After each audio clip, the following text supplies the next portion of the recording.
प्राप्त करणाऱ्या महापुरुषाला जन्म देते, म्हणून तिचं प्रमुख स्थान भगवान बुद्धांनी काय स्त्रीला प्रमुख स्थान ठेवलं, पुरुषाला दुय्यम ठेवलं. तरी मात्र ती विषमता आहे का? तर नाही. विषमता आहे की नाही? ते एनर्जी, ऊर्जा आहे ना. ऊर्जेच्या आधारावर संबोधी ज्ञानाची ही प्रक्रिया सुरू होते. संबोधी ज्ञानाची एनर्जी ही ऊर्जा, ते हे लोकांना कथन संबोधी ज्ञानाची ही एनर्जी हे कठीण काम आहे. संबोधी ज्ञान हे कसं असतं तर निर्मळ असतं. त्यामुळे मातृसत्ताक पद्धतीमध्ये देखील स्वभाव निर्माण केले जातात, पण एवढे स्वभाव निर्माण केले जात नाही. समजलं? कमीत कमी माणूस माणसासारखा तरी वागतो. आणि या मनुष्य समाजाची निर्मिती, त्या निर्मितीचं स्रोतच महिलांना दिलं जातं. कारण उत्पादनाची साधनं, जमिनीचा शोध माणसाने पाहिला नाही का? माणसाने पाहिलं नाही काय जमीन? पण जमिनीतनं उत्पन्न निघतं. झाडाची फळं, त्याच्या बिया इथं जमिनीतनं निघतात. आता कशाला शिकारीसाठी हिंसा करायची? इथंच मिळतं ना, या झाडाची फळं मिळतात ते. त्याच्यामुळे जमिनीतनं काहीतरी उत्पन्न निघतं, म्हणून या जमिनीचा शोध महिलांना लावता आला, पुरुषांना नाही. हे शिकारीला जात होते म्हणजे घुटण्यात अक्कल, माणसांची घुटण्यात अक्कल राहिल्यामुळे काय होतं की हे चालले शिकारीला उठल्याबरोबर.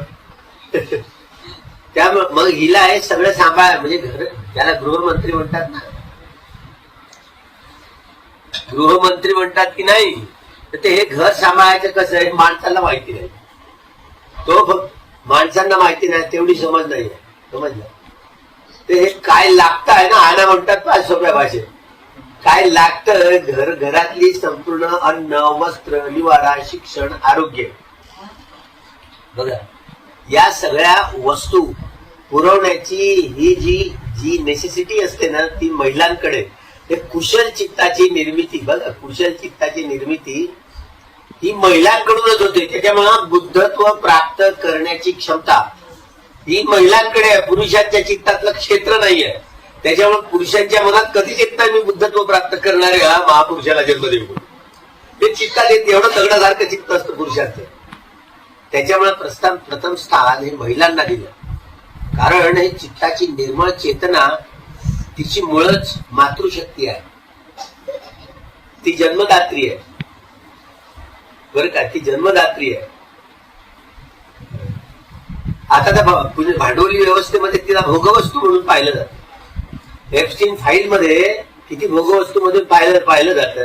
लहान मुलीपासून, मुलांपासून त्यांच्यावर रेप करून कशा मशीनच्या आहेत त्या. हे मशीन येते, हातपाय बांधून ठेवले जातात, म्हणजे एक हात एका बाजूला, एक पाय एका बाजूला, तंगडा एका बाजूला, घाण एका बाजूला. हे सारं जाऊन मग ते आवडीनं वाजून उकडून शिजवून मांस खातात. म्हणजे हे हैवान नाहीत का? माणसं असून हे हैवान नाहीत का? याला अक्कल नाही का? हे तज्ञ लोक आहेत. बिल गेट पासून ही सारी मंडळी, आता जसं कोरोनाची लस, ते कोविशिल्ड, इलेक्ट्रॉल बॉन्ड घेऊन कोविशिल्डचं इंजेक्शन टोचण्याची नाटकं केली नरेंद्र मोदींनी. आणि आम्हा तुम्हाला टोचून आता याची हत्या बरे काय हत्येत जबाबदार आहेत ना. आता हे सरकारी चेन मध्ये होते बाबा. त्यामुळे हे त्यामध्ये हवा या सगळ्या या रे यांना नंबर, यांचा नंबर, म्हणजे यांना अगोदर मारायचं या. अशा रीतीनं लोकांना इंजेक्शन टोचून लोकसंख्या कमी. आता असंही नाही होतं काय, आता बिल गेटनी जेणेकरून 15 वर्षाच्या मुलींना त्यांना गर्भाशयाचा कॅन्सर होऊ नये म्हणून त्यांचं आता लसीकरण. तुम्ही आता तुमच्या शाळेत आहेत काय लसीकरण? 15 वर्षाच्या मुली, त्यांची नोंदणी, ते प्रायव्हेट असो की सरकारी असो, त्यांना हे लसीकरण ठेवून त्यांना म्हणजे गर्भाशयाचा कॅन्सर होऊ नये म्हणून. पोरांना नाही होत का? त्यांच्या कमीत कमी शुक्राणूमध्ये कॅन्सर होऊ शकत नाही का? पोरांना का बरं नाहीये? त्यामुळे जाणून बुजून शेंडत्वच नव्हे, हे संपूर्ण वांझोटी करण्यासाठीच हे सगळं षडयंत्र आहे. आता लोकसंख्या वाढली हे कारण सांगून मुलींना वांझोटी कसं करायचं याचं हे षडयंत्र आहे. आणि वांझोटी करून संपूर्ण हे भोगवादीची संस्कृती आहे ना, भोगवस्तूमध्ये भांडवलशाहीमध्ये तिला पाहिलं जातं. याचं संपूर्ण तंत्र पुढे येणार आहे. भारतात देखील एवढी भांडवलशाही आता शहरांमध्ये ती रुजू लागली, तडातड कुटुंब संस्था तुटू लागल्या आणि याचं चित्रण समोर समोर पाहायला येईल. याला केवळ बुद्ध धम्मच केवळ वाचवू शकतो, दुसरा इलाज नाही आहे.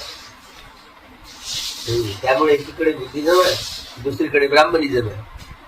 एकीकडे बाबासाहेब आहे, बाबासाहेबांनी पेरणी केली, बुद्धिजमनी सगळं लोकांचं कल्याण होणार आहे. तर तुम्ही आपलं पहिल्यांदा कल्याण पाहिजे, समजलं. मस्त शिबिर करायला तुम्ही लक्ष देत नाही, ध्यान करायला लक्ष देत नाही तुम्ही.